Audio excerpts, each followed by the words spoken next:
Hi, hello, vanakkam, and welcome back to yet another episode on your favorite Little Slaw YouTube channel. So, in our previous video, we saw about the task sets, the random task set, the sequential, and the advanced, the nested, and everything. And today, as I have promised yesterday, we're going to see about the load shaping.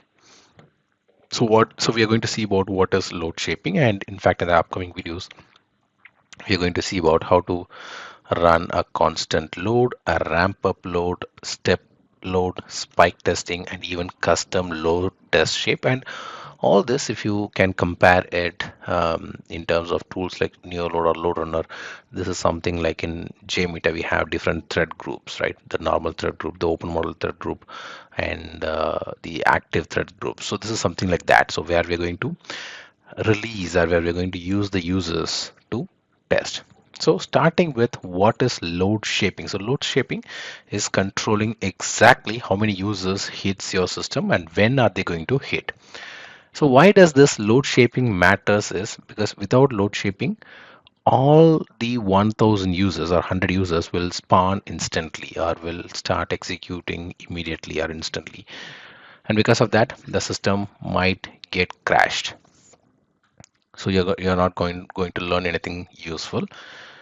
With load shaping, what happens is your users will spawn gradually. You will see a system behavior at different loads and you can find the breaking point and you get the actionable data. So now, before we move on to this load shaping, you must need to have four questions to be answered. One is how many users are you going to test? What is going to be a peak load? The second thing is how fast do they arrive? That is the spawn rate. And what's going to be the pattern? Is that going to be constant or ramp or spike? And how long are you going to run the test? And that's the test duration. So you need to answer all, you need to question all these and then you have to answer all these four questions and that will be your requirement or that will be your input for this load shaping. So in real world, what happens is like you have an restaurant, right? And when it comes to a bad test or a bad load shaping, what happens is you have like 200 people, everyone arrives simultaneously, which is kind of a chaotic situation because all the users or all the people arrive simultaneously and you will not be able to manage all of them. But a good test or a good load shaping setup is something like you have like 10 people per hour for 20 hours. So that's going to be the more of a realistic scenario. So now in this video, we're going to learn the first pattern to shape your load. The first pattern is constant load. So we're going to learn how to do a constant load, that is steady state testing using Locust. So before we move on to this video, this is me, Osan Shanmugam. I welcome you all to our Little Sly YouTube channel, and this is the Locust playlist where we are discussing about how to create different scripts in terms of methods, and then we touched upon the task set, and today we are in the load shaping. So please don't forget to subscribe to Little Slaw YouTube channel. And talking about the constant load, and the one that you see here in the screen, that is the constant load pattern, and this is how it works. So starting from the 0th minute till the end of the test, you will be seeing the fixed number of users for the entire test duration. So when to use this constant load? So if you're someone who is going to test the steady state performance, or if you want to find the baseline metrics, or when you want to run a long running stability test, that is the SOAK testing kind of, or an endurance kind of testing. So the first way to implement that is we need to create a file. So let me go back to the constant load folder and I'm going to create the file. So in this case, I'm going to use constant underscore load.py. So I have a file here, the constant load.py, and I already have created a file. I'll just paste it here.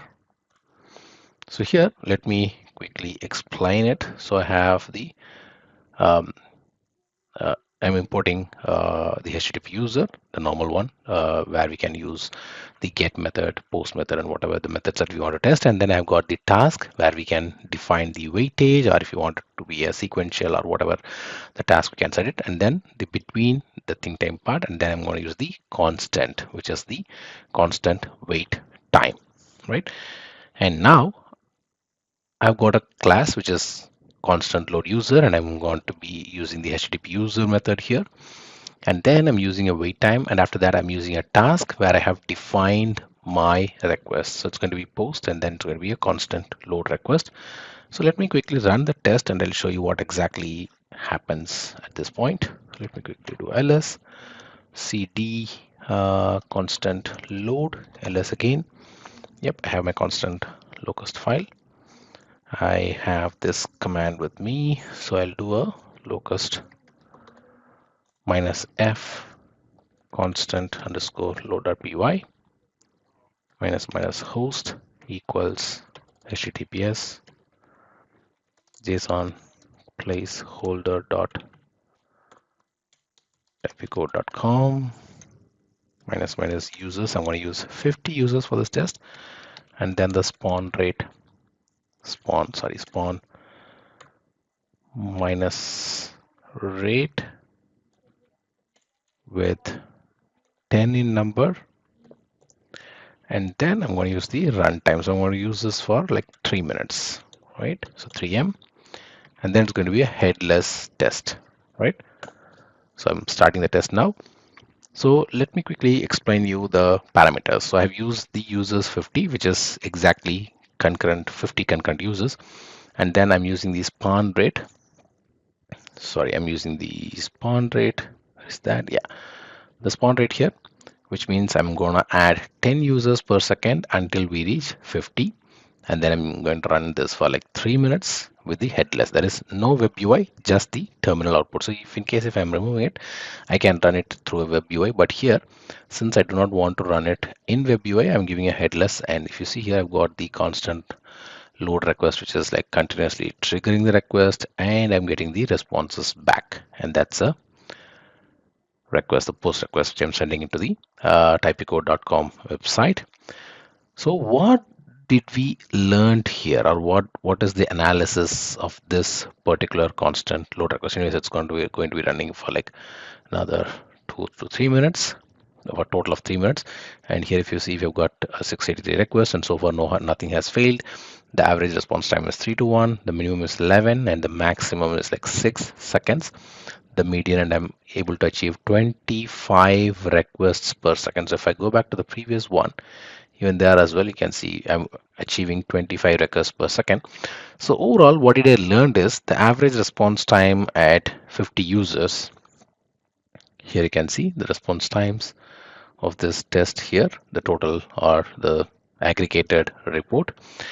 And you can also see the minimum response times, the maximum response times, and then the zero failure. So here, if the spawn rate is less, so which means I'm gonna push all the resources all at one time, but here I have given the spawn rate to like 10. So what happens here is automatically the time to reach, or the time to achieve the 50 users, is being divided into like, I'm adding like 10 users per second until it reaches 50, which means I'm at least allowing the use system to have like 5 seconds to reach the maximum load. And then the next part, which is zero failures. Yes. So since I'm giving enough space in the system, I'm allowing to um, get the system settled, which in turn, where is that exactly? Yeah. Yeah. So if you see, I've got the total requests here. So totally, I've got 3,368 requests with zero failures. The minimum response time is like 11 seconds. The average is 80, and the maximum is like 6 seconds. And the request, I'm able to send 23.21 requests per second, which is really a good number. And then even I can see the percentile as well. Yes, the 50th percentile, the 66th percentile, the 75, 80, 90, 95, 98, 99, and even 99.9 and 99.99 percentile, which is really interesting because even we cannot see this amount of percentile in any other tool. So coming back to the final key insight. So this is your baseline, and now you know 50 users is comfortable running their tests. So in our next video, we'll see the ramp up load, that is the gradual increase. So until I see you all in our next video, it's bye bye from your favorite Little Star YouTube channel. Take care. Bye bye.